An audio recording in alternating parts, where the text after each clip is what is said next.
Eighth grade, this is elimination video number 1. So far we have learned to solve systems of linear equations by graphing and by substitution. Today we're going to learn a new technique called elimination. To solve by elimination, I want you to remember this acronym LOAS. L means line up the equations. O, look for opposite terms. If you don't have opposite terms, you need to create opposite terms. A is for add the equations together. You're doing this to eliminate one of the variables, hence the name elimination. Finally, you will S sub in to get the value of the other variable. So we're going to walk through those 4 steps. The first example that I'll do is system number 5 on your paper. It looks like this. The first equation you have is x plus y equals -1. Equation number 2 is x minus y equals 7. Now the first thing to notice is that these equations are already lined up. What that means is your x terms are lined up, your y terms and your constant terms are lined up after the equal sign. So your systems must be lined up. That's the L. O, look for opposite terms. You're going to look for opposite terms so that when you add those terms together, they will eliminate or cancel each other out. So you're looking for a positive and a negative term. Well, x and x, those are both positive, so those will not cancel out if I add them together. What about y and negative y? Yeah, those are opposite terms. If I add these equations together, these terms will cancel out, which is what I want to happen. So I have opposite terms. Now I'm going to add the equations together. Just going to draw my little equal sign right there, add them together. X and x, that's 2x. These y's cancel, y minus y or y plus negative y, that cancels. And you have -1 and +6. -1 and +6, that's 6. So you have 2x equals 6. So how do you solve for y? Well, you divide by the coefficient. You divide both sides by 2 and you get x is 3. Okay? So now you know what x is. How are you going to get y? Well, you plug x into one of these equations to solve for y. So since in this first equation y is positive, I'm going to plug it into that equation.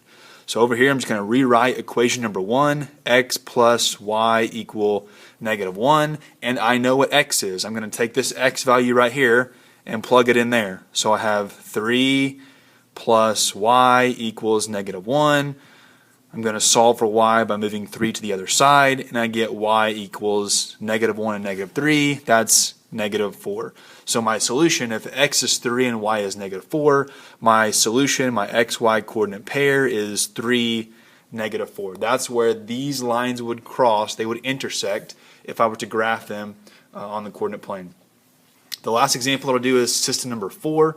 It looks like this. The first equation, you have 3x plus 3y equals 6.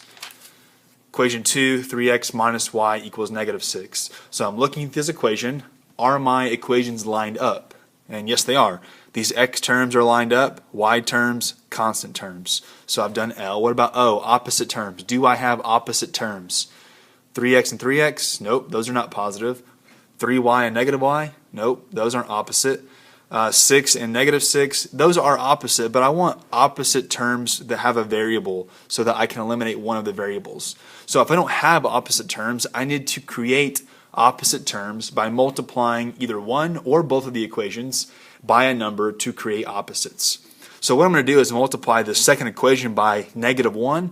That way I'll have 3 and -3, 3x and -3x, and they will be able to cancel out. So all I'm going to do is move this first equation over. It stays the same. I'm not doing anything to it.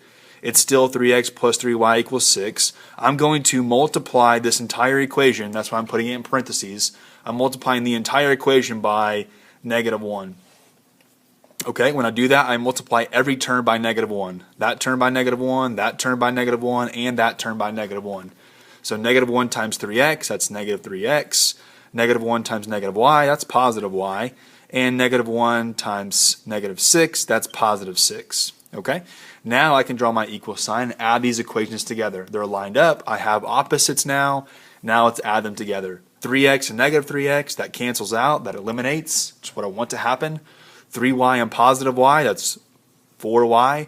And 6 and 6, that's 12. Solve for y right here by dividing by the coefficient.